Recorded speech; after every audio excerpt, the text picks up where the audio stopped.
সকলে কেমন আছেন? ভালো আছেন? তো দেখেন মরুভূমির মধ্যে খেতিগুলো এখানে বীজ দিছে, তার কারণে এগুলো বিছে দিয়েছে।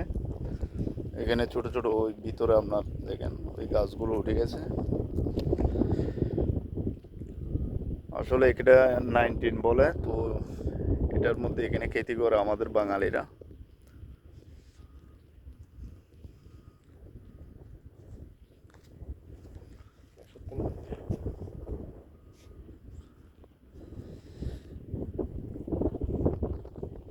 অনেক বড় এরিয়া, এই বড় এরিয়া নিয়ে এটা 19 এখান থেকে ফার্মের সবগুলো পরিচালনা করে।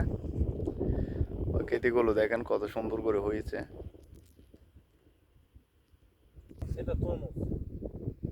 এটা তরমুজ খেতি, ওই আগেরটা তরমুজ খেতি। এটা বাকি খেতি। বাকি না কিরা